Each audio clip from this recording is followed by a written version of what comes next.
Hello बच्चों, कैसे आप लोग? बढ़िया। तो हम लोग लास्ट क्लास में क्या पढ़ रहे थे? Refraction through. अरे यार, स्टार्टिंग में ही गलत लिख देते हैं। Spherical surface, right? सो इसमें हम लोग क्या क्या बात किए कि अगर हमारे पास एक स्फेरिकल सरफेस हो, अगर इधर कोई ऑब्जेक्ट है, इसका ऑब्जेक्ट डिस्टेंस u है, रेज गोइंग फ्रॉम mu1 से mu2, from mu1 to mu2, then image formation formula is this. Using this formula we can locate the image, right? You have to put UV with sign, mu1 refractive index from which ray is going and mu2 into which ray is going. मतलब जिससे जा रहा है वो mu1, जिसमें जा रहा है वो mu2. This is applicable only for paraxial rays. ये सब इसका लिमिटेशन था, राइट? फिर हमने वहां से डिफाइन करना, आपको बोला बहुत ज़्यादा इंपॉर्टेंट इस केस के लिए नहीं है, वहां पे थोड़ा कंफ्यूजन हुआ था लोगों को, F1 and F2. So F1 क्या था कि हम जिस पॉइंट पे ऑब्जेक्ट रखे या जिस पॉइंट की अगर जिस पॉइंट की तरफ जो है, जिस पॉइंट पे ऑब्जेक्ट रखे, राइट? अगर मान लीजिए यहाँ पे ऑब्जेक्ट रखे and after refraction it becomes parallel to principal axis, or if ray is directed towards F1 then after refraction it will become parallel to principal axis. इस पे हम आपको दिखाई दे डायग्राम बना के, राइट? बहुत ज़्यादा यहाँ पे हम इस केस में F1 F2 की बात नहीं करते हैं, बट लेंस में हम उसको स्किप करें, इसलिए मैं यहाँ बता दिया। इसको बोलते हैं फर्स्ट फोकस, सेकेंड फोकस और secondary focus means ray coming parallel to principal axis after refraction, जहाँ मीट करेगा और सिम्स टू मीट। अब यहाँ पे थोड़ा कंफ्यूजन हुआ, अरे कुछ नहीं करना है, इसमें कोई फॉर्मूला याद नहीं करना है, सिंपल आपको अगर ये दिया हुआ है, मान लीजिए 1, ये 1.5, इसका रेडियस ऑफ कर्वेचर 10 सेंटीमीटर, और आपको पूछे कि इसका फोकल लेंथ क्या है, इससे आपको ध्यान रखना है कि फोकल लेंथ डिपेंड करेगा। फोकल लेंथ मींस क्या बोल रहे हैं हम लोग? Secondary focal length, right? That is also called principal focal length, कि रे किधर से आ रहा है। अगर रे इधर से जा रहा है तब हम अगर फोकल लेंथ निकालें तो कुछ डाटा चेंज करते हैं, इसे बहुत बार कर लिए हैं। ये मान लेते हैं कि ये 2 है, ये 1.5 है। अब करते हैं, अब हमको अगर निकालना है इसका फोकल लेंथ, अगर रे इधर से जा रहा है तो उस केस में क्या होगा, हमको निकालना है कि अल्टीमेटली इमेज कहाँ बन रहा है। यही तो है, अगर F2 का हमको डिस्टेंस निकालना है, यहाँ पे मान ली कहीं F2 है, तो इसका पोल से क्या डिस्टेंस है, this is secondary focal length. So इस केस में u क्या है? -infinity, और v will give, from V will get F2. So mu2 by V minus mu1 by U equal to mu2 minus mu1 by R. अब यहाँ पे हमें V निकालना है, so mu2 है 1.5 by V minus mu1 is 2 by U, this is minus infinity, equal to mu2 minus mu1 by R. Positive है, so it's a 10, because रे इधर जा रहा है, इधर सेंटर ऑफ कर्वेचर है, so ये पॉजिटिव है। तो यहाँ से आएगा 1.5 by v equal to -1 by 20, so v equal to -30। इसका मतलब क्या है कि यहाँ पे जो रे होगा ये इस तरह से डाइवर्ज करेगा, राइट? डाइवर्ज करके यहाँ कहीं, सो यहाँ पे रियल में F2 कहाँ है? यहाँ है। सो मैं पिछले क्लास में जो रे डायग्राम बना दिया था आपको, वहाँ पे मैंने बस एक स्केमेटिक दिखाया था।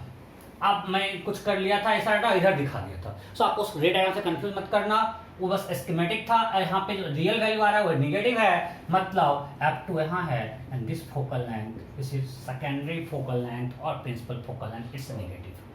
M I clear? अब इसी में अब आपको इसमें इसलिए हम बोलते हैं यहाँ पे कुछ फोकल लेंथ डिफाइनली करता नहीं है, क्योंकि यहाँ पे फोकल लेंथ किधर से आ रहा है उस पर डिपेंड कर रहा है। अगर इधर से लेते हैं, कहीं बुक में मिलता है, आपको बता दिया। अगर हम इधर से ले दें तो अब क्या आएगा फोकल लेंथ? देखो mu2 क्या हो गया, 2 by v minus mu1 1.5 u minus infinity, because ray आ रहा है इधर, राइट? रे इधर से आ रहा है पैरेलल टू प्रिंसिपल एक्सिस, तो minus infinity, mu2 minus mu1 2 minus 1.5। अब यहाँ पे R पॉजिटिव या नेगेटिव, सो अब इंसिडेंट रे इधर है, मींस इसके इधर पॉजिटिव, इसके इधर नेगेटिव, सो C कहीं यहाँ पे, सो यहाँ पे R क्या होगा? Negative, so it's -10। Am I clear? कोई डाउट नहीं? सो इस वन में आया कि μ2 μ2 बाय v μ1 जिससे रे आ रहा है 1.5 पैरेलल प्रिंसिपल एक्सिस तो माइनस इनफिनिटी μ2 माइनस μ1 और यहाँ पे r जो कि रे इधर से आ रहा है तो सेंटर ऑफ कर्वेचर इधर है, सो r नेगेटिव है, so it's a minus 10, so 2 by v equal to ये क्या आएगा -1/20, so v equal to -40। v क्या आया -40। -40 में समझो अभी मेरा इधर पॉजिटिव है, अभी मेरा इधर पॉजिटिव है, माइनस आया मीन्स इसका मतलब क्या हुआ कि अब भी माइनस मीन्स रे जो होगा वो ऐसे फिर से डाइवर्ज करेगा और यहाँ कहीं यहाँ से कहीं डाइवर्ज करेगा। सो ये मेरा है। Am I clear? कोई दिक्कत नहीं? सो देखिए मैं बोल रहा हूँ इसमें फोकस बोल रहा डिफाइन नहीं करते, कहीं आपको मिलता नहीं है। अगर कुछ पूछ दिया तो उसमें देना पड़ेगा अरे किधर से जा रहा है, इन दोनों में अलग अलग आंसर आ गया, राइट? क्वेश्चन देख लो, कुछ गलती तो नहीं किए हैं। इंटू माइनस में अलग तो नहीं रहा है, हाँ सही है, यहाँ पे भी सही लग रहा है, सही है, ओके। सो अब यहाँ पे कोई कंफ्यूजन नहीं होना चाहिए। सो कोई फॉर्मूला आपको फोकस यहाँ पे याद नहीं करना, कोई इंपॉर्टेंट नहीं होगा, पर पूछ दिया तो ऐसे कर लेंगे। ओके अब आगे बढ़ते हैं, राइट? सो आपको हम बताए हैं कि जब भी वेलोसिटी ऑफ इमेज निकालना है तो आपका जो इमेज फंक्शन का फॉर्मूला है उसको हमें डिफरेंशिएट कर लेना है। मान ले कि ये मेरा है, राइट? ये ऑब्जेक्ट, सो मेरा फॉर्मूला था μ2 by v minus μ1 by u is equal to μ2 minus μ1 by r। ये कोई सा नहीं, बाद में सीधे लिखेंगे। अभी ये फॉर्मूला है, इसको हम डिफरेंशिएट करेंगे तो क्या आएगा μ2 बाय v स्क्वायर, वन में लेकर minus 1 by v square dv, ये plus μ1 by u square du। आपको इतना डिफरेंशिएशन आता है, 1 बाय का differentiation minus 1 by u square. Differentiation of 1 by u will be minus 1 by u square, minus minus plus हो गया, दिस इज इक्वल टू, इधर तो पूरा सब कांस्टेंट है, 0। So we can write dv equal to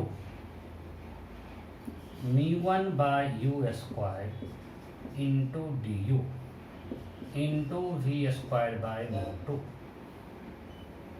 इधर so difference with respect to time we can write dv by dt is equal to μ1 by μ2 into v square by u square du by dt। Simple formula आ गया। ऐसे हम लोग सब कुछ mirror में कर चुके हैं ना। dy by dt क्या होगा? Velocity of image with respect to surface, this will be equal to μ1 by μ2 into v square by u square, this is velocity of object with respect to surface।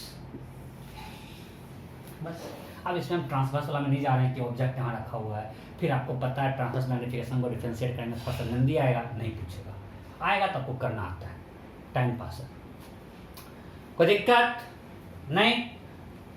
अरे यार ये बताए थे formula transformation का HI by HO equal to μ1 by μ2 into v by u।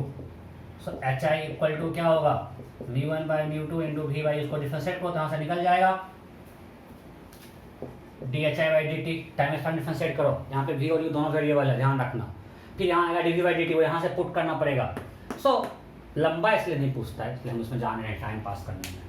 ये ठीक है, कोई दिक्कत? सो एक क्वेश्चन कर लेता है।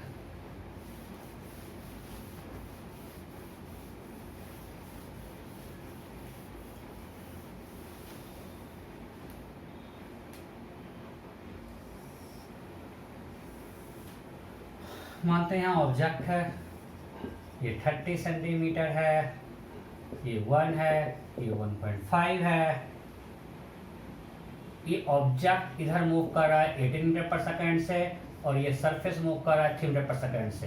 Then question is find velocity of image,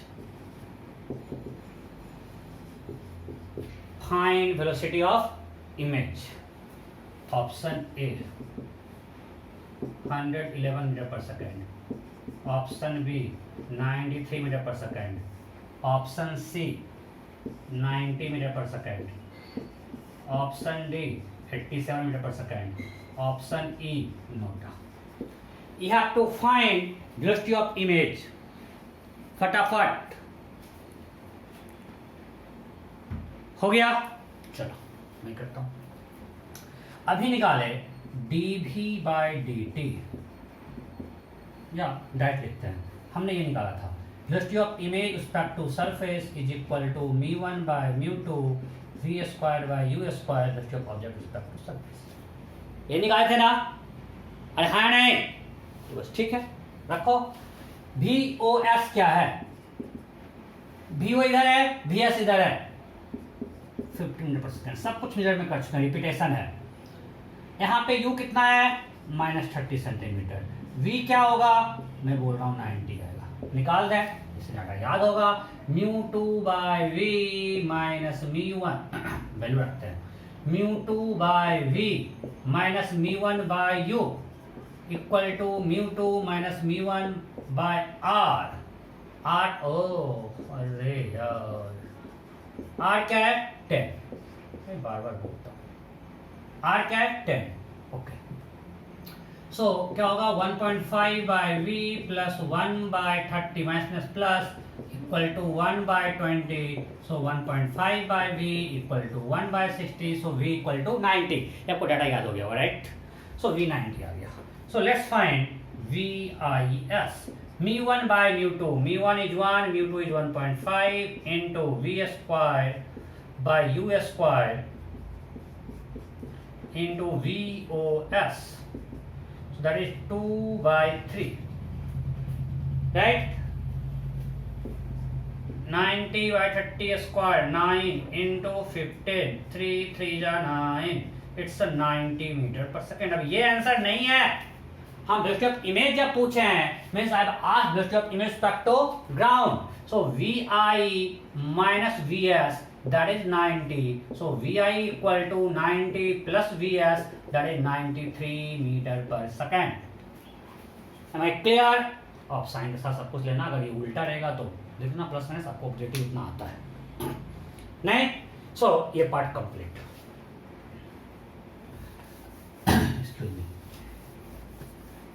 अब आएगा लेंस। उसके जाने से पहले, लेंस में जाने से पहले एक क्वेश्चन करते हैं, उसका माहौल बनाते हैं। मानते हैं हमारे पास एक ग्लास स्फीयर है, इसका म्यू 1.5 है, इसका radius 10 centimetre. Now ray is coming parallel to this principal axis. अगर ये ओरिजिन है, then question is find coordinate of point where this ray curves the principal axis. A ray parallel to this axis is incident on this glass sphere. Then find coordinate of point where this incident ray cuts the principal axis. Option A. Option A 30 0. Option B 15 0। ये मेरा X और Y है। Option C 5 0। Option D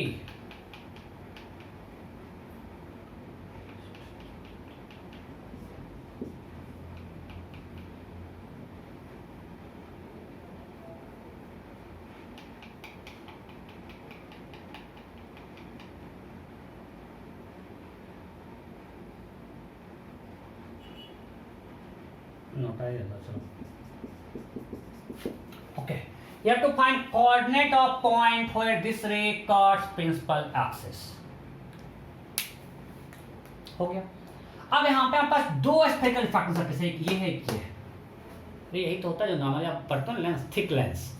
आपको हम बताएंगे lens में दो refracting curve refracting surface अगर मान लिया है, ये और ये है, बट ये थिन नहीं, थिक है, इसका थिकनेस है यहाँ पे थिकनेस का 20 सेंटीमीटर है। तो क्या करेंगे? सिंपल, अगर रे डायग्राम बनाते हैं, सो रे पहले यहाँ पे रिफ्रैक्शन हुआ, राइट? ये यहाँ पे अगर नॉर्मल है तो बेंड टुवर्ड्स नॉर्मल, फिर अगर यहाँ पे नॉर्मल ये है, so again it will bend away from normal because light going from denser to rarer. यहाँ कहीं कट गया, ये रे डायग्राम हो जाएगा। बट हमको निकालना हो वैल्यू, तो पहले क्या हुआ, पहले यहाँ पे लगाएंगे रिफ्रैक्शन। सो इधर एयर है और ये 1.5 है। So first refraction at first surface, refraction at first surface mu two क्या है यहाँ पे 1.5 by V minus mu one by U minus infinity because rays coming parallel to principal axis, that will be equal to mu2 minus mu1. mu2 is 1.5 minus mu1 by r. इसकी रे इधर जा रहा है, सेंटर भी इधर है, so r is plus 10. So 1.5 by v equal to 1 by 20. So v equal to plus 30. Wait, अभी आंसर नहीं आया। मतलब इस पे रिफ्रैक्शन के बाद जो रे होगा वो अगर उसको हम एक्सटेंड करते तो यहाँ कहीं यहाँ कहीं, और ये 30 किससे डिस्टेंस है, इससे, इस सरफेस v यहाँ से 30 है। Am I clear? मीन्स ये रिफ्रैक्शन होके अब ये जो रे इंसिडेंट हो रहा है और वो मतलब यहाँ पे कन्वर्ज करता हुआ दिख रहा है। मीन्स अब इस पे जो इंसिडेंट रे आ रहा है उसके लिए ऑब्जेक्ट कौन होगा, ये, right. So now for refraction at second surface, refraction eight second surface, refraction eight second surface. अब सेकेंड सरफेस यहां पे रे इंसिडेंट हुआ तो इसके लिए ऑब्जेक्ट यहां है, तो इसका डिस्टेंस यहां से यहां 30 है, ये 20 है, मींस इसके लिए ऑब्जेक्ट डिस्टेंस कितना होगा 10। सो कंफ्यूज नहीं होना है, इसके लिए ऑब्जेक्ट डिस्टेंस 30 नहीं है 10 है। यही डिफरेंस है थिन और थिक में। अगर थिन होता तो जितना डिस्टेंस इससे होता उतना डिस्टेंस इससे, अभी जस्ट पढ़ने वाला है। अगर यहाँ कोई थिकनेस नहीं होता तो यहाँ से यहाँ कोई गैप नहीं है, मतलब जो डिस्टेंस फर्स्ट सरफेस है वो डिस्टेंस सेकंड सरफेस से होता। बट यहाँ ये थिक है, सो यहाँ से डिस्टेंस 30 है, तो यहाँ से कितना होगा 10। सो इसके लिए u हो गया प्लस 10, बिकॉज रे तो इससे ही आ रहा है और ऑब्जेक्ट भी उधर ही है। सो म्यू2 क्या हो गया, रे जा रहा है इस मीडियम से इस मीडियम में। कंफ्यूज बिल्कुल नहीं करना है, आपको हम बता चुके हैं ऑब्जेक्ट का इससे कोई मतलब नहीं है। म्यू2 जिसमें रे जा रहा है, म्यू1 जिससे रे आ रहा है, जा रहा है एयर में, सो म्यू2 बाई वी माइनस म्यू1 जिससे रे आ रहा है u प्लस 10 इक्वल टू म्यू2 माइनस म्यू1 बाय r। रे उधर जा रहा है, सेंटर इधर है, so r is minus 10। Clear? So we write 1 by v minus 3 by 20 equal to, ये माइनस माइनस कट गया, 1 by 20। So 1 by v equal to 1 by 20 plus 3 by 20 equal to 4 by 20 equal to 1 by v. So v 1 by 5. So v equal to plus 5. खुश हो गए, option मिला, answer मार दिया। अरे यार प्लस 5 इससे डिस्टेंस आया, this distance is 5 centimetre. Plus means इधर इमेज बना, इधर इंसिडेंट रहे, तो ओरिजिन मेरा ये है, ये मेरा 10 है, ये 5 है, तो coordinate will be 15,0। Am I clear? So हमने लेंस का माहौल बना दिया। ऐसा ही तो होता है लेंस, बस ये थिन होता है, यहाँ इतना थिकनेस नहीं है। हम जो जितना पढ़ते हैं जनरल लेंस जब बोलते हैं, हम बात करते हैं थिन लेंस का, मतलब यहाँ कोई गैप नहीं है। जो डिस्टेंस यहाँ से, मतलब इसका जो इमेज होगा, इसका इमेज डिस्टेंस इसके ऑब्जेक्ट डिस्टेंस के इक्वल होगा। यहाँ पे इमेज डिस्टेंस 30 था, ऑब्जेक्ट डिस्टेंस कितना हो गया 10, बिकॉज यहाँ पे बीच में गैप था।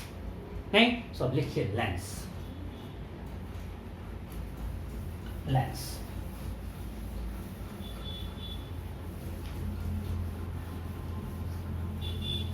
lens. It's a combination of two refracting surfaces. Two refracting surfaces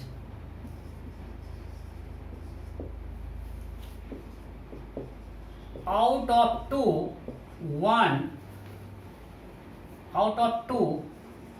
one must be curved. In general curved है, बट हम जो पढ़ेंगे हमारे लिए क्या होगा, स्फेरिकल, इसलिए हम ब्रैकेट में लिख रहे हैं स्फेरिकल। हमको स्फेरिकल ही पढ़ना है। तो दोनों कर्व एटलीस्ट वन होना चाहिए कर्व में, दोनों कर्व हो सकता है और एक भी कर्व हो सकता है, दोनों प्लेन होगा करेगा स्लैब या प्रिज्म जो हम लोग पढ़ चुके हैं, राइट। सो यहाँ पे एटलीस्ट एक कर्व होना चाहिए और हम जो पढ़ेंगे वो स्फेरिकल होगा, मतलब एटलीस्ट वन। जैसे मान लिया ऐसा है, इसमें एक स्फेरिकल है और एक प्लेन है, ये भी एक लेंस है। अगर दोनों स्फेरिकल है, ये भी एक लेंस है। यहां भी दोनों स्फेरिकल है, ये भी स्फेरिकल है, राइट। यहां एक कर्व्ड है, एक प्लेन है। मान लिए दोनों स्फेरिकल है, ऐसा भी हो सकता है।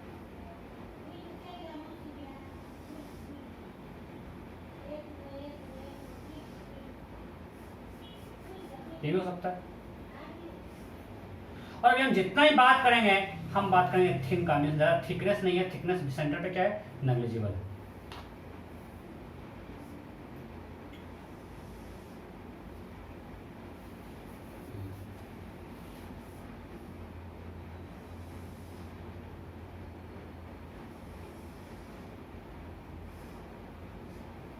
ओके, अब लोग भावना समझो, दोनों यहाँ पे स्फेरिकल है।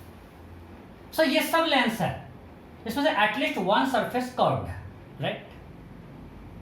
अब ध्यान दो, हम लोग अगर हम बोलते हैं कन्वर्जिंग, आपको आगे हम इसको डिटेल में पढ़ाएंगे। कन्वर्जिंग लेंस मींस अगर रे पैरेलल आ रहा है, पैरेलल रे को किसी पॉइंट पे कन्वर्ज करता है तो क्या कन्वर्जिंग लेंस। अगर पैरेलल रे को डाइवर्ज कर दिया हो जाएगा डाइवर्जिंग लेंस। और इन जनरल अगर आपको कॉन्वेक्स बोले तो आपको कन्वर्जिंग ही मान लेना है इन जनरल। अगर स्पेसिफिक क्वेश्चन पूछा है हमेशा कन्वेक्स लेंस कन्वर्जिंग होता है, वो मैं आपको पढ़ाऊंगा, सो कंफ्यूज नहीं करना है। बट अगर हम जनरल बोलते हैं कहीं कॉन्वेक्स लेंस है, मतलब हम मानते हैं कन्वर्जिंग लेंस है, बिकॉज हम मानते हैं कॉन्वेक्स लेंस मतलब उसका इफेक्ट वो ग्लास का है और सराउंडिंग में एयर है, उसके वो क्या है, कन्वर्जिंग। अगर मैं आपको पढ़ाऊंगा। अगर बोलते हैं concave in general, that is diverging, ठीक है। और कन्वर्जिंग लेंस में, इन कन्वर्जिंग लेंस हमेशा सेंटर में जो होगा वो एज से थिकर होगा। Centre will be thicker than edge, will be thicker than edge. और डाइवर्जिंग में centre will be thinner than as,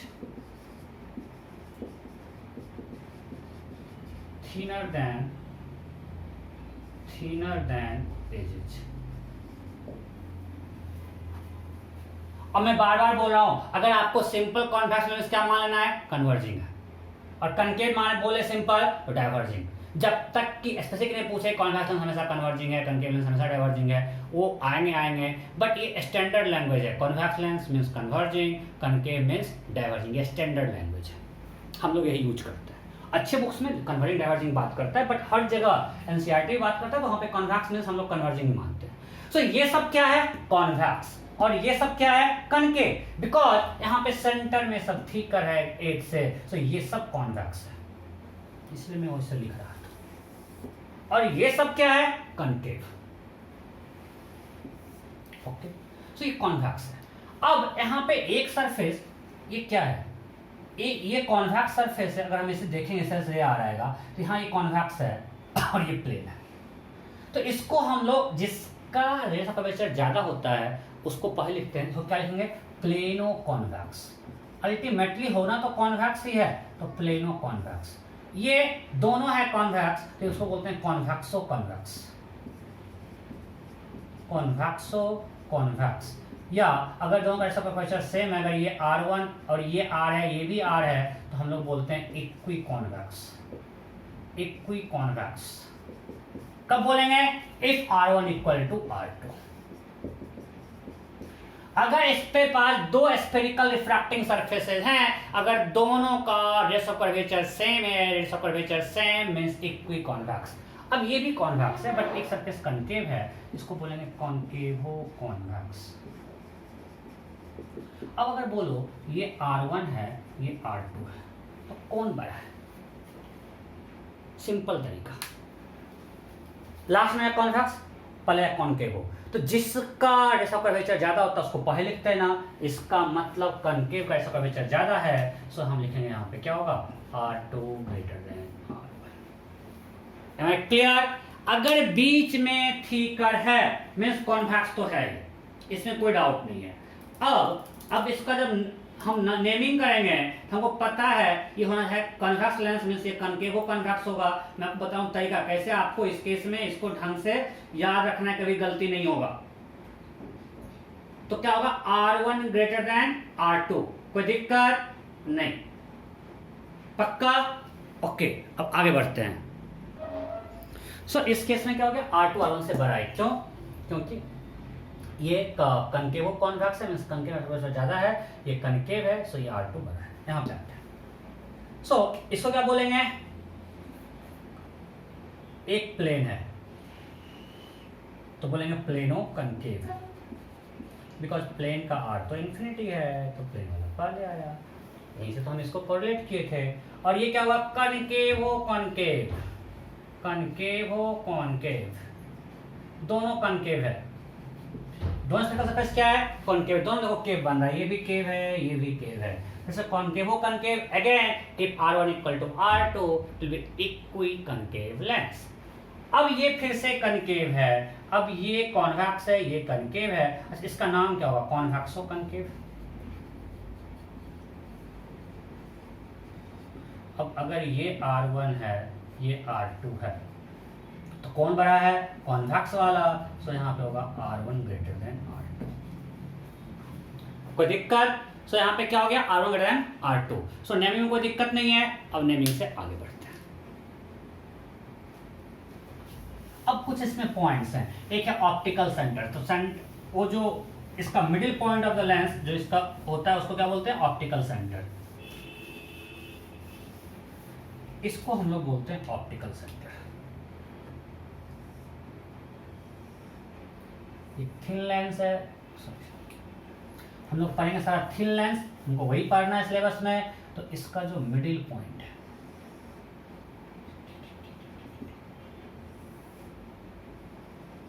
है ऑप्टिकल सेंटर।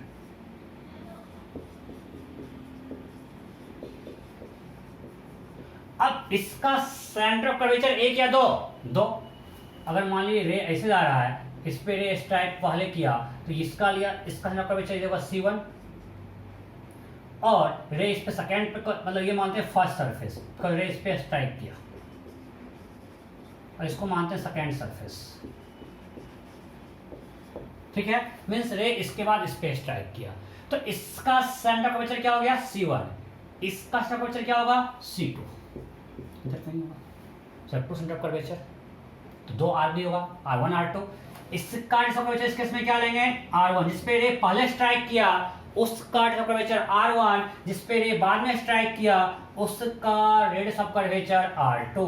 सो R1 जिस पे रे पहले स्ट्राइक किया, R2 जिस पे रे बाद में स्ट्राइक किया। अगर हम यहाँ पे साइन कन्वेंशन डालें, सो यहाँ पे R1 पॉजिटिव या नेगेटिव, सो रे इधर जा रहा है, सेंटर भी इधर है, सो R1 यहाँ पे पॉजिटिव है, R2 पॉजिटिव या नेगेटिव, सो रे इधर जा रहा है, इसका सेंटर इधर है, इसका सेंटर इधर है, और इंसिडेंट रे आगे है, मतलब उसके अपोजिट है, तो यहाँ पे R2 नेगेटिव है।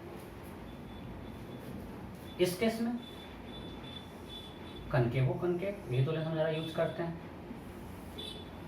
रे ऐसे स्ट्राइक किया, मान सो जिस पे रे स्ट्राइक पहले किया उसका कर्वेचर R1, ये आपको हमेशा ध्यान रखना है, इसके बाद में क्या वो R2, first surface means radius पे स्ट्राइक पहले कर रहा है, so radius of curvature of first surface is R1, radius of curvature of second surface is R2, जिस पे रे बाद में स्ट्राइक कर रहा है। तो इस केस में R1 क्या होगा, तो इसका सेंटर इधर है, रे इधर जा रहा है, सो R1 नेगेटिव। R2 क्या होगा, तो इसका सेंटर C2 इधर है, C1 इधर है, सो रे इधर ही जा रहा है और C2 भी उधर है, सो R2 positive.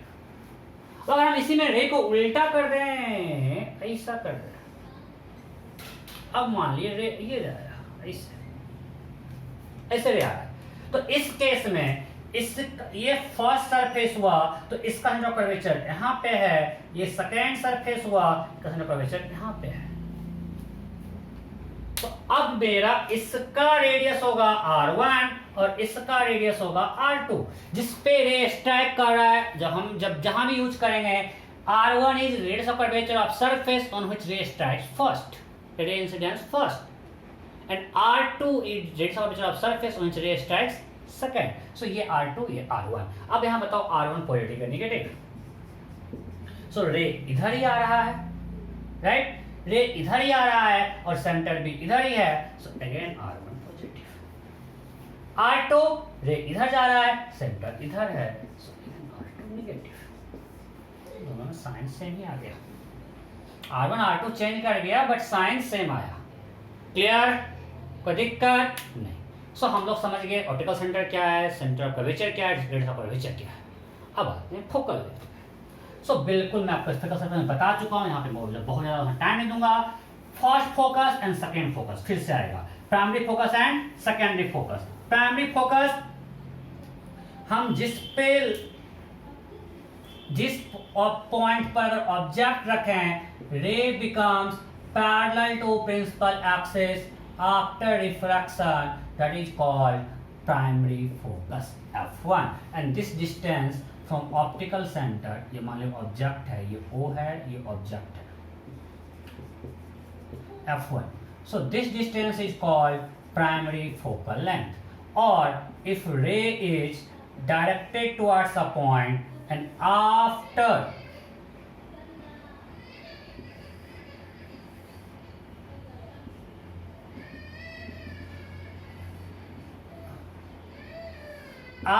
refraction it becomes parallel to principal axis, then ये क्या होगा, first focus, and this distance is first focal length. What is secondary focus? आपको हम डिस्कस कर चुके हैं spherical surface में। If ray coming parallel to principal axis after refraction where meets or seems to meet is called secondary focus, and this distance from optical center is called secondary focal length. It is same as principal focal length. अगर हम बात करें principal focal length की means f2 की बात कर रहे हैं, इसमें किसी को दिक्कत नहीं। So ray coming parallel to principal axis after refraction where meet or seems to meet is called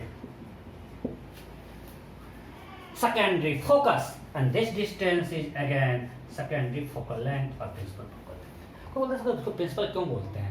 इसके हम लोग मिरर में क्या पढ़े, कंसिस्टेंसी अगर देखें मिरर में क्या पढ़े थे, ray parallel to principal axis जहाँ पे मीट करता है, तो इसे तो ray parallel to principal axis जहाँ पे मीट किया, सेम कंसिस्टेंसी है, इसको फोकल लेंथ बोल देते हैं, राइट? जहाँ तक कोई दिक्कत नहीं, ओके।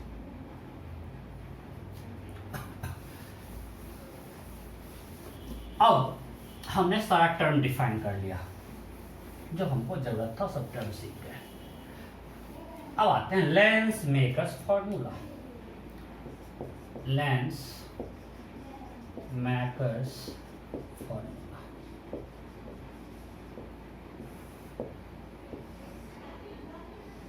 चलो मानते हैं हमारे पास एक हम ये लेते हैं कॉन्वेक्स लेंस, इसका कर्वेचर R1 है, इसका कर्वेचर R2 है, और इस पे यहाँ पे हमने ऑब्जेक्ट रख दिया, इस पे रे इंसिडेंट हुआ। अब हमको निकालना है कि इसका इमेज कहाँ बनेगा, वो निकालना है।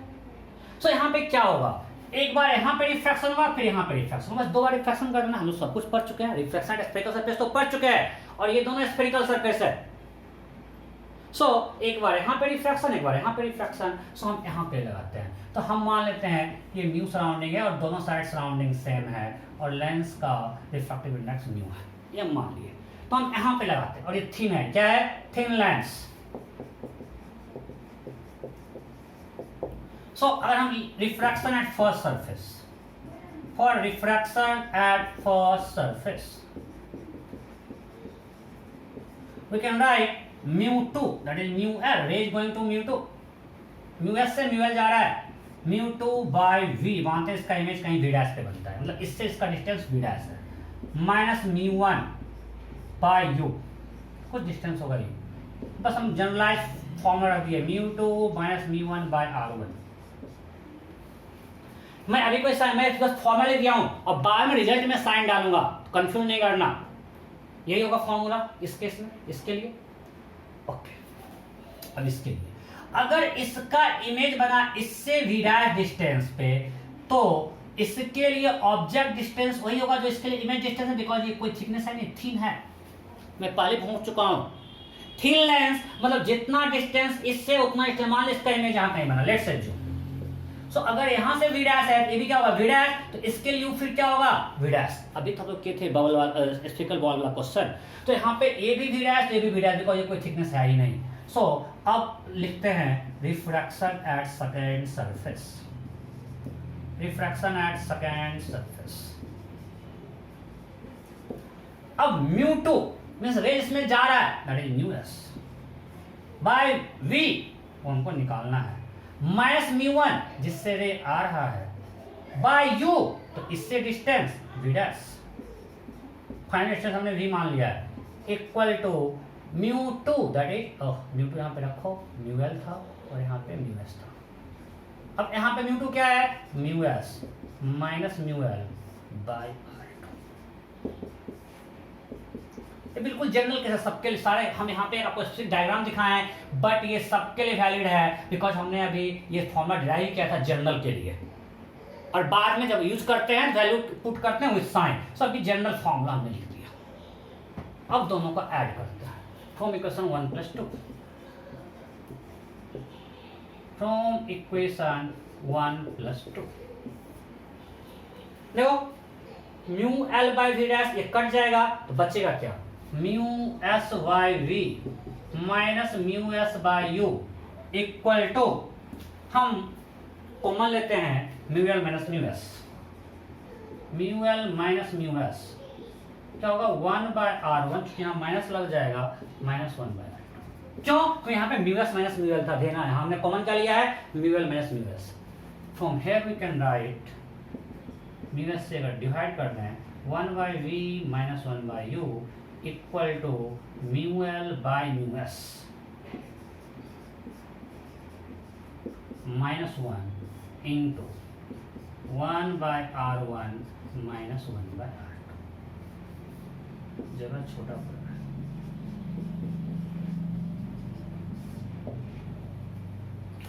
देखो कोई कंफ्यूजन है इसमें, सब कुछ दिख रहा है, दिख रहा है। सो यहां तक कोई कंफ्यूजन नहीं। अब इस फॉर्मूला में क्या क्या लिमिटेशन है, फर्स्ट हमने इसको यूज किया, it's applicable only for paraxial rays. First क्या है, ओनली फॉर पैरेक्सियल रेज। हम क्या क्या यूज किया समझ में आ जाए क्या क्या लिमिटेशन है, बिकॉज हमने इस फॉर्मूला को यूज किया। सेकेंड हमने यहां वी डैश लिया था, मतलब फॉर थिन लेंस। थर्ड हमने लिया यहां भी म्यू एस, यहां भी म्यू एस, मतलब ये म्यू एस है, तब तो म्यू एस कॉमन आ गया। अगर यहां म्यू एस नहीं होता तो यहां कुछ म्यू3 आता, तो फिर कुछ अलग आता। Means it is applicable only when both means surrounding medium, both side surrounding medium have same refractive index, तभी ये एप्लीकेबल है। बोथ साइड सराउंडिंग मीडियम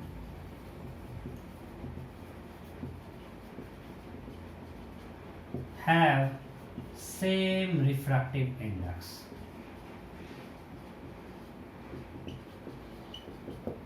तभी एप्लीकेबल है। यहां म्यू एल क्या है, refractive index of medium of lens. Mu S क्या है, refractive index of surrounding medium. V image distance, U object distance, R1 radius of curvature of first surface means radius of curvature of surface on which ray strikes first, आपको ध्यान रखना है। And R2 radius of curvature of surface on which ray strikes second. ये सब छाप लो फटाफट, छाप लिए।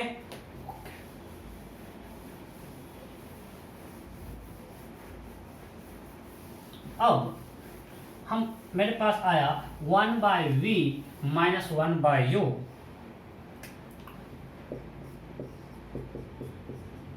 Equal to μl by μs minus 1/r1 minus 1/r2। ठीक आया।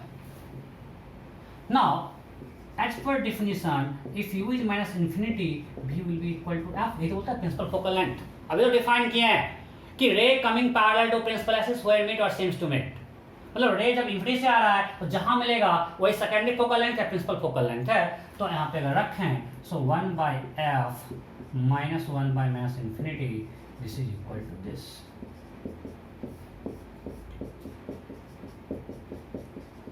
So from here we can derive 1/f equal to this.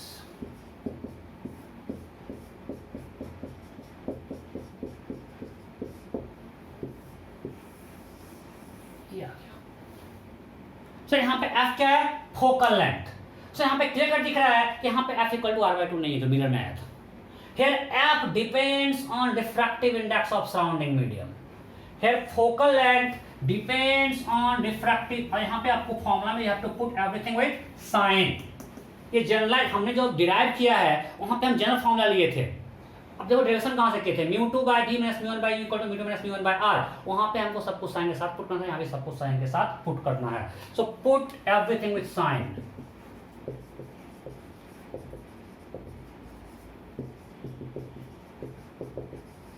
Second, f depends on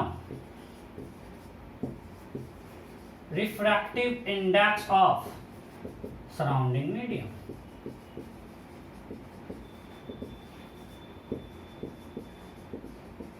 उस पर डिपेंड करेगा, राइट। अब इसी में ये लिख लियो, मिटाएं, क्वेश्चन करेंगे इस पे।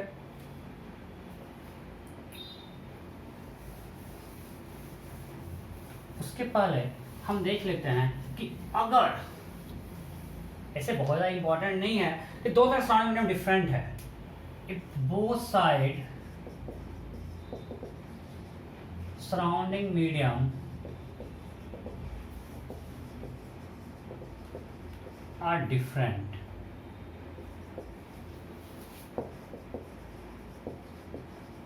ऐसा है। चलो मान लेते हैं ये μ1 है, ये μ2 है, ये μ3 है।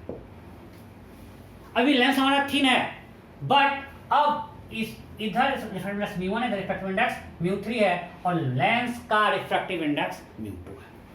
ओके, ये R1 और ये R2 रे इस पे स्ट्राइक कर रहा है। तो इस केस में क्या लिखेंगे, μ2/v dash minus μ1/u is equal to μ2 minus μ1/r1। फिर अब रे इससे इसमें जा रहा है, सो μ3 और v माइनस μ2/v डैश। रे जा रहा है μ2 से μ3 में, mean second medium refractive index μ3, first medium का μ2, और object distance v dash, because इसके लिए इमेज डिस्टेंस हमने v डैश लिया, और image distance v, μ3 minus μ2/r2। Again दोनों को ऐड कर लेंगे तो क्या आएगा। तो अगेन इसको आप याद मत करना, मैं सबको कर दिया हूँ। अगर कभी ऐसा दिखे तो आप इसको डिराइव करना, याद करोगे फंस जाओगे। कितना कुछ याद रखोगे यार, याद करने का बहुत कुछ है। सो क्या हो जाएगा, ये μ3/v minus μ1/u equal to μ2 minus μ1/r1 plus μ3 minus μ2/r2। क्या है इसमें, now to find focal length if u is minus infinity v will be equal to f, so we can write μ3/f equal to this।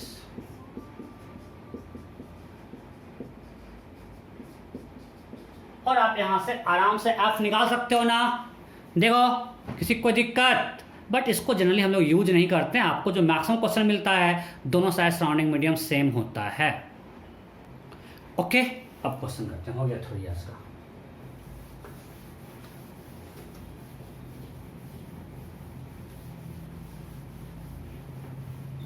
So simple question करते हैं। We have a convex lens. Let's assume refractive index of surrounding medium is 2, of lens is 1.5, it's a 10 centimeter and it's a 20 centimeter. Okay, then my question is find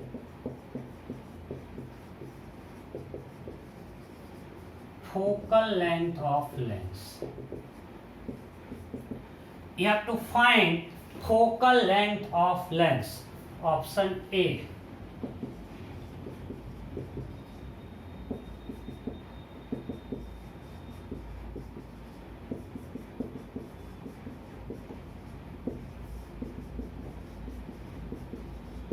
You have to find focal length of lens.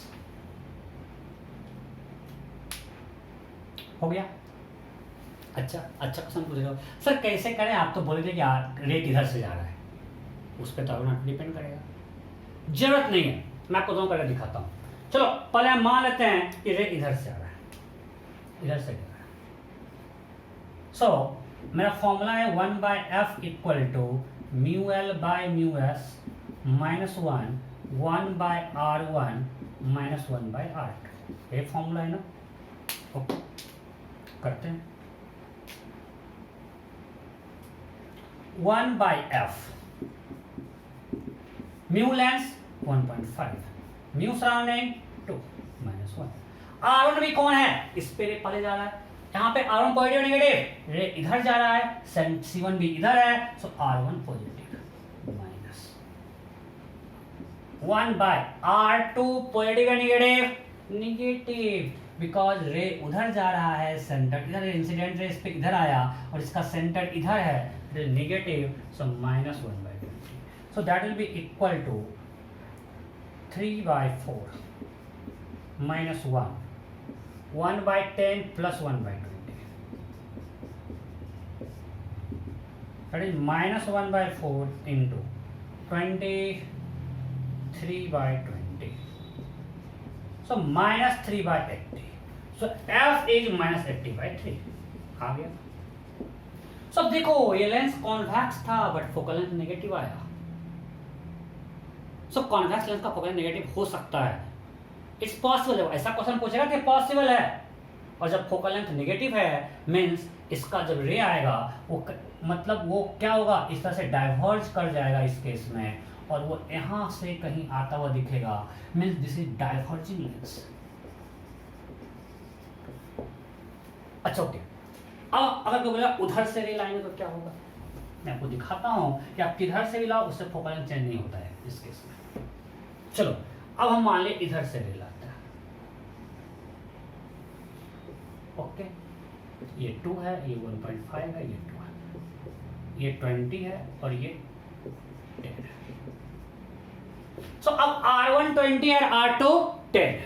So now 1/f mu l same 1.5, mu surrounding 2 minus 1. अब R1 क्या है, so रे इधर से आ रहा है means इधर कहीं C1 है, so अब रे चूंकि इंसिडेंट रे इधर है, सेंटर भी इधर है, so R1 पॉजिटिव है, so 1/20. R2 क्या है, negative, so this, so again it's a 3/4 minus 120 plus 1/10, that is 3/20. So again minus 1/4 into 3/20, it's a minus 3/80. So f minus 80/3. So दोनों केस में फोकल लेंथ सेम आ रहा है। So अगर आप lens में किधर से रे इंसिडेंट कर रहा है उससे फोकल लेंथ चेंज होने वाला नहीं है। So अगर आपको एक लेंस दिया हुआ है, सामने में मालूम है, so it has some fixed focal length, किधर से रे इंसिडेंट करा उससे कोई फर्क पड़ने वाला नहीं है। इस केस में भी रे इस तरह से डाइवर्ज करेगा और वो यहां से आता हुआ दिखेगा, राइट। सो ये लेंस हो गया डाइवर्जिंग, मतलब कॉन्वेक्स लेंस डाइवर्जिंग होगा। कब देखो, अगर इस तरह से कॉन्वेक्स और कॉन्वेक्स लेंस है तो ये टर्म पॉजिटिव हो जाता है, बिकॉज ये पॉजिटिव है और ये निगेटिविटी पॉजिटिव हो गया, ये टर्म पॉजिटिव है, सो ये अगर निगेटिव होगा तो इसका फोकल लेंथ नेगेटिव होगा। Means if mu lens is less than mu surrounding, अगर म्यू एल म्यू एस से छोटा है तो क्वांटिटी लेस देन 1 होगा, it becomes negative. So in that case convex lens acts like a diverging lens. So अगर हम मान लिए ये जैसे क्वेश्चन पूछता है कि अगर हमने लेंस को डिप कर दिया एक लिक्विड इसका थर्मोमीटर 2 है, तब ये अब क्या हो गया, कॉन्वेक्स, ये कन्वर्जिंग या डाइवर्जिंग होगा, डाइवर्जिंग होगा। अगर हमने कॉन्वेक्स लेंस को इसमें डिप कर दिया तो क्या हो गया, डाइवर्जिंग। सो कॉन्वेक्स लेंस में act like a diverging lens if surrounding medium का if refracted or surrounding medium is more than refractive index of lens, वो डाइवर्जिंग होगा। क्लियर? सो कॉन्वेक्स लेंस कन्वर्जिंग होता है, डाइवर्जिंग होता है, लेकिन हम लोग सिंपल से बोलते हैं कॉन्वेक्स लेंस, हम क्या मानते हैं कि हमारा उसका वो ग्लास का बना हुआ है, सराउंडिंग में एयर है, so in that case if mu S is less than mu L convex lens will be converging. So अगर म्यू एस बड़ा है म्यू एल से तो उस केस में डाइवर्जिंग, कॉन्वेक्स लेंस डाइवर्जिंग होगा, मैं लिखवा दूंगा। और अगर म्यू एस म्यू एल से छोटा है तो कॉन्वेक्स लेंस कन्वर्जिंग होगा। तो अच्छे बुक में कॉन्वेक्स लिखे कन्वर्जिंग डाइवर्जिंग लिखता है, बट फिर भी अगर आपको मैं बार बार बोल रहा हूँ कॉन्वेक्स लिखा है जिस कन्वर्जिंग मान लेना है इन जनरल वर्ड में, जब तक डायरेक्ट ये क्वेश्चन ना पूछे।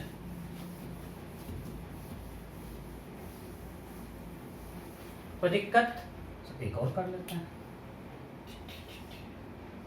चलो। Air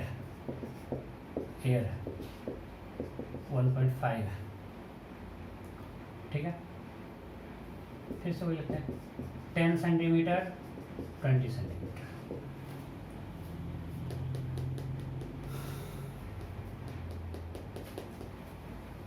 okay, question is find focal length of lens. Find focal length of lens. Option A 40 by 3 centimetre, option B -40 by 3 centimetre, option C -40 centimetre, option D +40 centimetre. You have to find focal length of this lens। हो गया? अब पे देख के बताओ ये converging है diverging, अभी आपको समझाएं। यहाँ पे सराउंडिंग मीडियम का रिफ्रैक्टिव इंडेक्स लेंस से कम है, मतलब कन्वर्जिंग होगा, मतलब फोकल लेंथ पॉजिटिव होगा। तो हम तो देख के बोलते हैं बी और सी नहीं होगा। चलो निकालते हैं। अब किधर से भी तो आपको पता है कि फोकल लेंथ चेंज नहीं होने वाला, हम इधर से ले लेते हैं। मीन्स ये मेरा R1 हो गया और ये मेरा R2 हो गया। सो लिखते हैं 1/f mu L lens 1.5 surrounding air -1 1/R1 इधर से जा रहा है, R1 पॉजिटिव, अभी किए हैं -1/-20 बिकॉज C2 इधर है। So it will B 3/2 -1 1/2 1/10 + 1/20 that is 3/20 that is 3/40, so f is +40/3। कोई डाउट नहीं? पक्का? ओके, और आगे बढ़ते हैं। सो नेक्स्ट क्वेश्चन,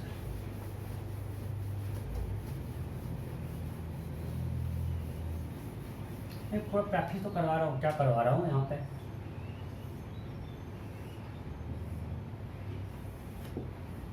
चलो मान के 2 1.5 2, फिर से ये 10 और ये 20। क्वेश्चन है find focal length of lens.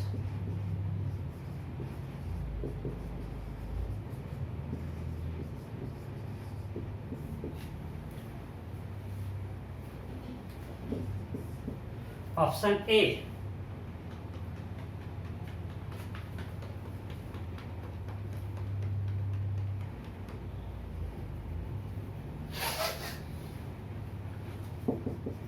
+80 centimetre, option B -80 centimetre, option C +80/3 centimetre, option D -80/3 centimetre.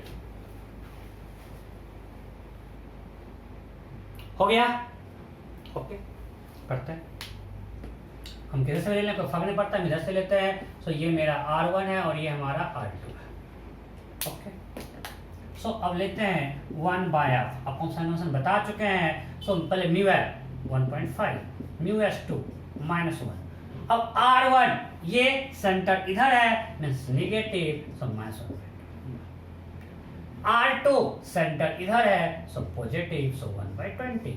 हम पहले साइन बता चुके हैं। So it will B 1/1.5/2 that is 3/4 -1 -1/10 -1/20 that is -3/20। कोई दिक्कत नहीं?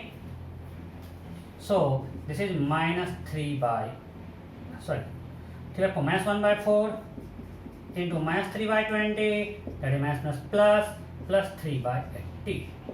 So what is focal length? 80/3. So now you can see concave lens है, concave वो concave but focal length positive आया। क्यों? क्योंकि म्यू एल म्यू एस से बड़ा है। तो मैं इसको एक बार थोड़ा सा समराइज करके लिख देता हूँ।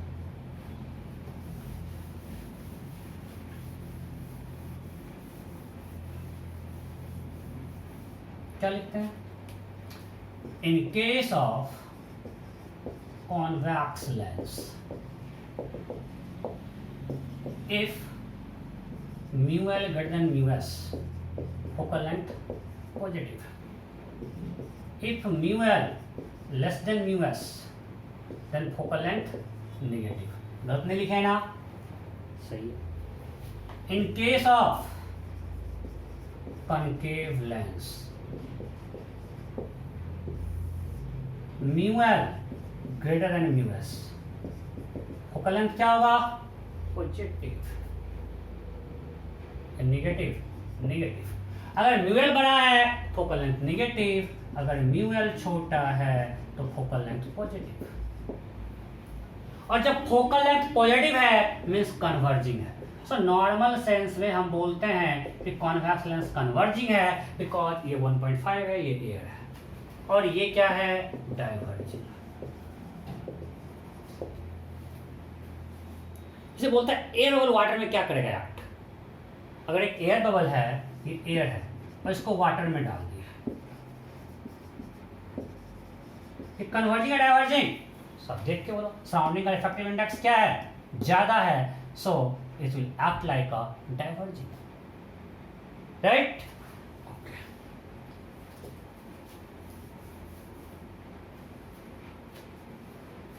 इस केस में diverging. So focal length negative means diverging, positive means converging. इसलिए आप देखोगे कहीं कहीं कॉन्वेक्स कन्वेक्स में लिख के लिखता है डाइवर्जिंग मीन्स ऐसा ये सिंबल है डाइवर्जिंग का, मीन्स रे आ रहा है पैरेलल टू प्रिंसिपल एक्सिस, यहाँ पे कन्वर्ज कर दिया। सॉरी, कन्वर्जिंग हो गया और ये डाइवर्जिंग हुआ कि ray coming parallel to principal axis डाइवर्जेज,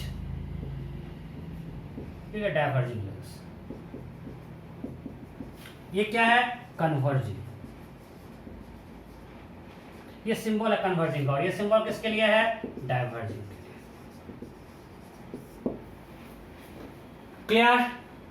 कोई दिक्कत? लेकिन मैं फिर से बोल रहा हूं, इन जनरल अगर आपको सिर्फ कॉन्केव लेंस की बात कर रहा है मीन्स इसकी बात कर रहा है, कॉन्वेक्स लेंस की बात कर रहा है मीन्स इसकी बात कर रहा है, ठीक? ओके। सो अब हमने देखा कि focal length of lens depends on refractive index of surrounding medium also. Medium change करने से फोकल लेंथ चेंज कर सकता है।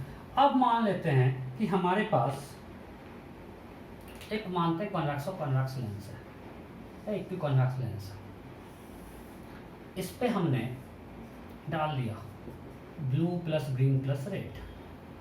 अब बताओ ये सब एक ही पॉइंट पे आके कन्वर्ज करेगा या अलग अलग पॉइंट पे? हमने 3 कलर्स एक साथ डाला, सबका पॉइंट ऑफ कन्वर्जेंस सेम या अलग अलग? अच्छा, मान लिया कि आप बोल रहे हो अलग अलग, तो मैं अलग अलग कलर ड्रॉ कर देता हूं। मान लिया 3 हमने ड्रॉ कर दिए। कौन ब्लू, कौन ग्रीन, कौन रेड? चलो 1 2 3। 3 क्या है? 3 के लिए क्या होगा? Option A blue, option B green, option C red. 3 पे आपके पॉइंट 3 जो है उसका कौन काम पे करेगा? Blue green red. फटाफट हो गया। हम लोग पढ़े हैं अभी 1/f, इधर एयर है, इधर भी एयर है।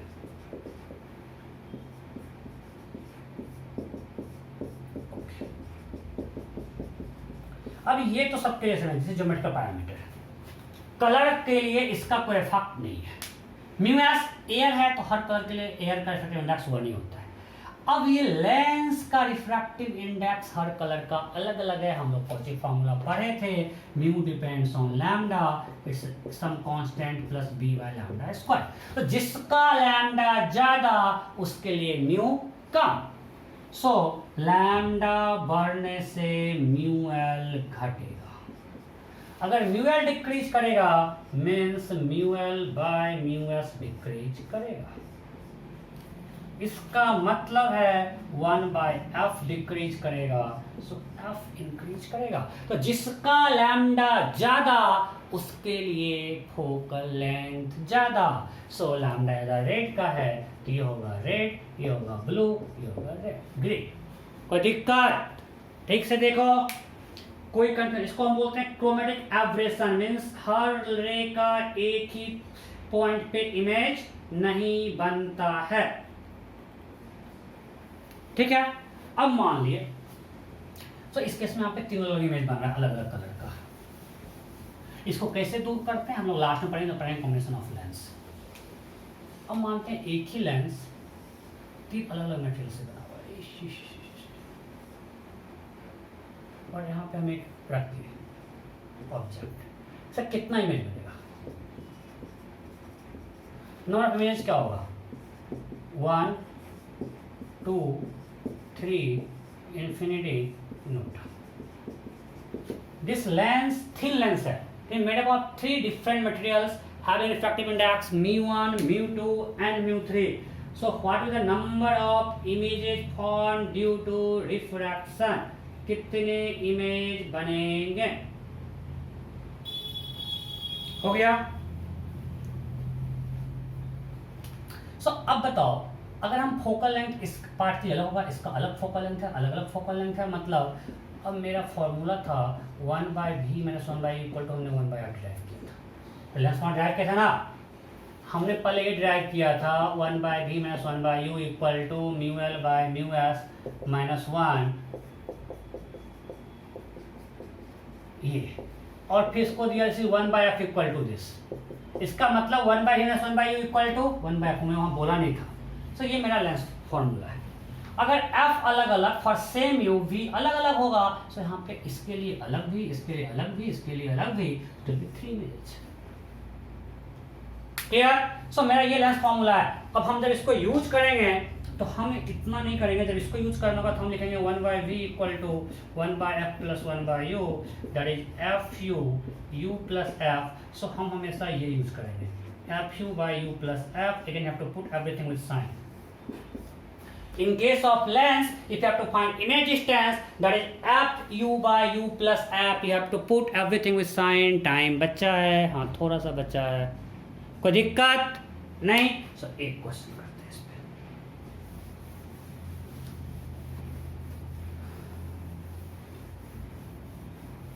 उसके पहले कर लेते हैं ट्रांसवर्स मैग्निफिकेशन। देखो transverse magnification, transverse magnification.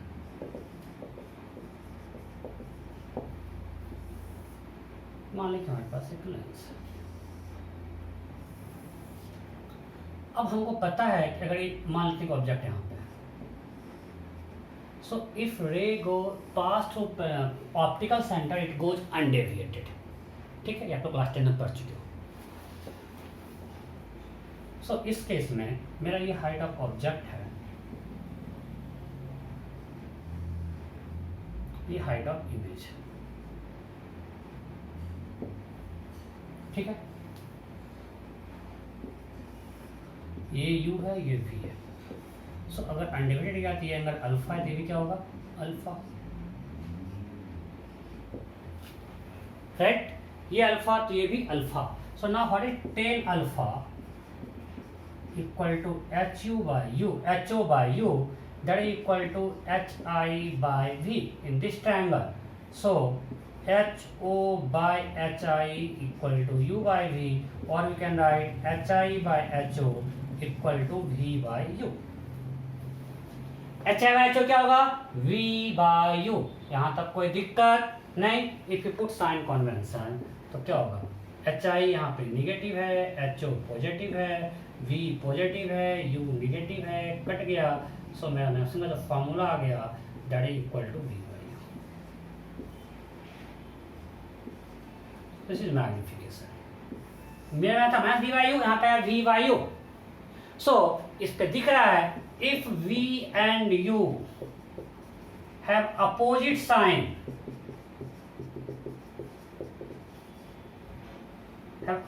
sign, then M will be negative, means image will be inverted. And if V and U have same sign, तो M positive, image erect. नहीं, यहाँ से दिख रहा है कोई दिक्कत? अब बताओ क्या है? वहाँ पे वहाँ पे V equal to F U by minus F है, यहाँ V equal to F U by U plus F है, वहाँ M minus V by U था मिरर में, यहाँ M V बाई यू है. अब आपको जितना कुछ हम करवाए मिरर में सब कुछ यहाँ रिपीटेशन ही तो है, कुछ नया है क्या? नहीं. चलो एक क्वेश्चन कर लेते हैं.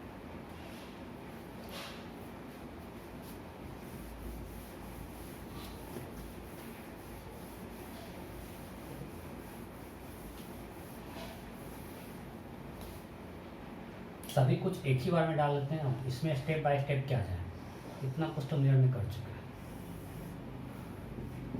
मान लेते हैं ये 20 सेंटीमीटर है, ये 30 सेंटीमीटर.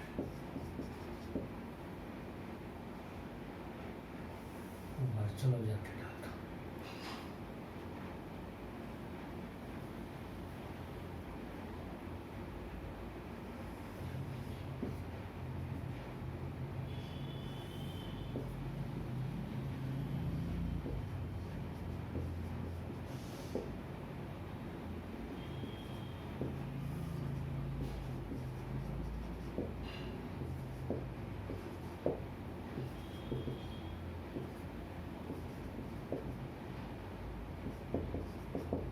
ओके. सो हमारे पास एक कॉन्वेक्स लेंस दिया हुआ है, उसका रिफ्रैक्टिव इंडेक्स 1.5 है. Refractive index of surrounding medium is 2. मतलब R1 R2 दिया हुआ है 20 and 30. You have to find coordinate of image. अगर आप ऑप्टिकल सेंटर को मान लो ओरिजिन है, ये ओरिजिन है, then question is find coordinate of image. फटाफट करो तो. Find coordinate of image.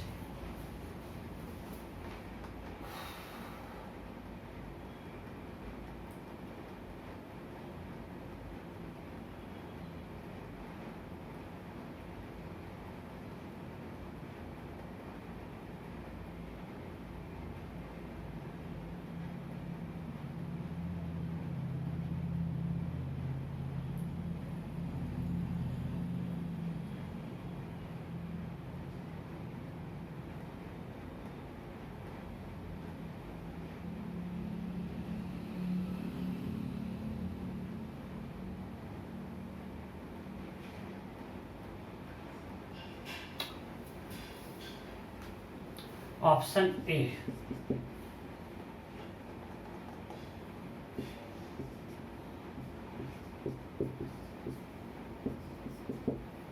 सब कुछ सेंटीमीटर में. Option B. ऑप्शन सी.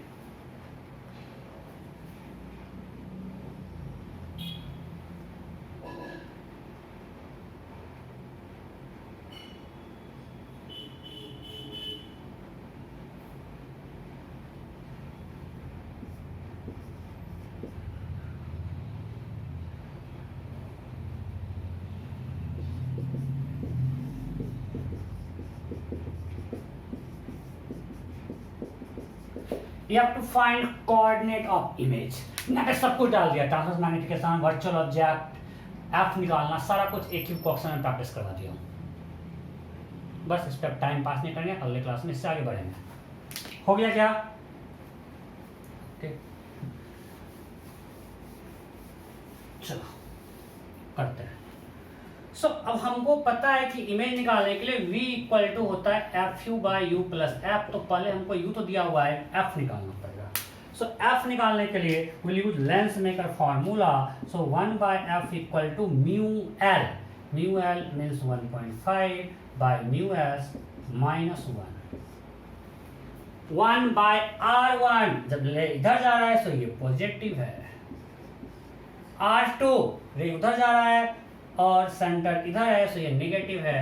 ये हम बहुत बार कर चुके हैं। So it will be 3 by 4 minus 1 minus 1 by 4 1 by 20 plus 1 by 30 60 3 plus 2 5 by 60 minus 5 by 2 40। So f is minus 48। Also you can cross check, focal length negative आ रहा है तो सही है, बिकॉज यहाँ पे it will act like a diverging lens, surrounding में refractive index ज्यादा है। हम जो कि अभी तक लगाया सही है। Now find V F into U. U positive है बिकॉज इधर इंसिडेंट है, by U plus F 32 minus 48 that is equal to minus 48 into 32 by minus 16. This got cancelled. It's a 96 centimeter. So V आया positive, मतलब image कहीं इधर ही बनेगा because इधर ही positive है। सो कोऑर्डिनेट भी पॉजिटिव होगा, ठीक है। Now magnification. So H I equal to H O into V by U. H O is plus 2, V is plus 96, U is plus 32, it's a plus 6। So H I mean इससे ऊपर 6 centimetre. So coordinate of image क्या होगा 96,6। Clear. सो ये सब हमने कर लिया।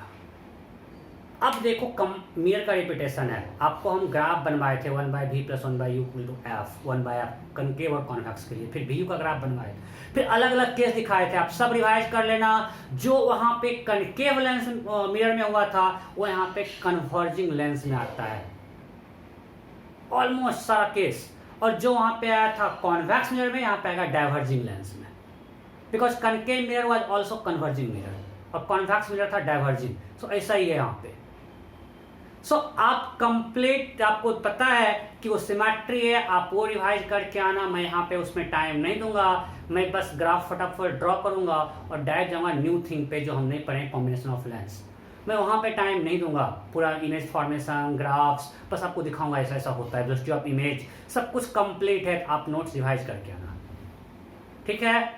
Okay bye bye.